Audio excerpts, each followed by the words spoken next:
జూబ్లీహిల్స్ బైపోల్కు భారీగా నామినేషన్స్ దాఖలయ్యాయి. 211 మంది అభ్యర్థులు బరిలో ఉండగా 321 నామినేషన్స్ దాఖలయ్యాయి. నిన్న ఒక్కరోజే 194 సెట్ల నామినేషన్స్ వేశారు 117 మంది అభ్యర్థులు. తెల్లవారుజామున 3 గంటల వరకు నామినేషన్ స్వీకరణ ప్రాసెస్ కొనసాగింది.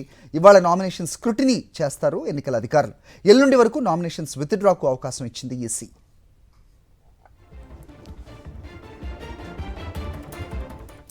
రైట్, ఇదే అంశంపై అప్డేట్స్ మా కరెస్పాండెంట్ సాయి కిరణ్ ఇస్తారు. సాయి కిరణ్, చెప్పండి.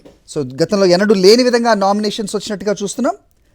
సో ఏంటి మీ దగ్గర ఇన్పుట్స్? రాత్రి తెల్లవారుజామున 3 గంటల వరకు కూడా ఈ మొత్తం ఈ ప్రాసెస్ కంటిన్యూ అయినట్టుగా కూడా తెలుస్తోంది. గతంలో ఎప్పుడూ లేదు కదా ఇలాగా. మొత్తానికి స్టార్ వార్స్ అందరూ కూడా ఈ క్యాంపెయినింగ్లో పాల్గొనబోతున్నట్టు కూడా సమాచారం చూస్తున్నాం. ఏంటి మీ దగ్గర ఇన్పుట్స్?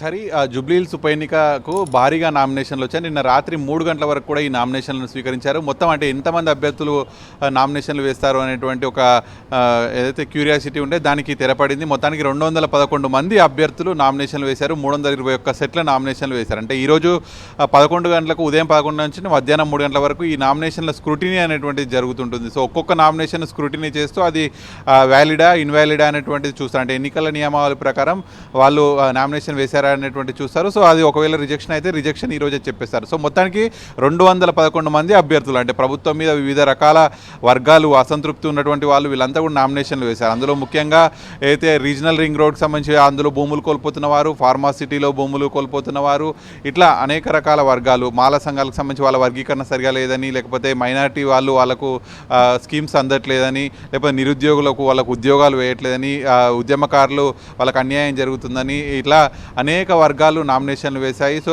మొత్తానికి 211 మంది అభ్యర్థులు నామినేషన్ చేశారు. గతంలో అంటే మనకి ఈ ఎన్నికల్లో భారీగా నామినేషన్లు వేసినటువంటి ఘటనలు చూస్తే అప్పుడెప్పుడో 1996లో నల్గొండ పార్లమెంటు స్థానానికి 480 మంది పైగా అక్కడ జలసాధన సమితి ఆధ్వర్యంలో ఫ్లోరైడ్కు వ్యతిరేకంగా ప్రభుత్వానికి కనువిప్పు కలిగేలా అప్పుడు నామినేషన్ వేశారు. ఆ తర్వాత తెలంగాణ ఆవిర్భవించిన తర్వాత 2019లో నిజామాబాద్ పార్లమెంటుకు అయితే పసుపు రైతులు పసుపు బోర్డు ఏర్పాటు చేయాలని అప్పుడు కేంద్ర ప్రభుత్వానికి వ్యతిరేకంగా నామినేషన్లు వేశారు. సో మళ్ళీ ఆ తర్వాత ఇప్పుడే ఇంతటి నామినేషన్లు కూడా చూస్తున్నాం. ఇప్పుడు కూడా ప్రభుత్వం మీద వ్యతిరేకత కావచ్చు, అసంతృప్తిగా ఉన్నటువంటి వాళ్ళు వాళ్ళ సమస్యలను చెప్పడానికి ఇంత నామినేషన్లు వేశారు. సో మొత్తానికి మరి ఇది ఏ పార్టీకి ప్లస్ అవుతుంది, ఏ పార్టీకి మైనస్ అవుతుంది, లేకపోతే స్క్రూటినీ తర్వాత ఎంతమంది అభ్యర్థులు పోటీలో ఉంటారు, ఇవన్నీ కూడా చూడాల్సి ఉంది. సో మొత్తానికి 211 మంది అయితే అభ్యర్థులు నామినేషన్లు వేశారు. ఈ మధ్యాహ్నం 3-4 గంటల తర్వాత ఎంతమంది అభ్యర్థులు పోటీలో ఉంటారనేది చూడాల్సి ఉంటుంది. అలాగే 24వ తారీఖు నామినేషన్ల విత్డ్రా కూడా ఉంటుంది. సో మరి ఆ తర్వాత ఫైనల్ సంఖ్య అనేటువంటి తేలుతుంది.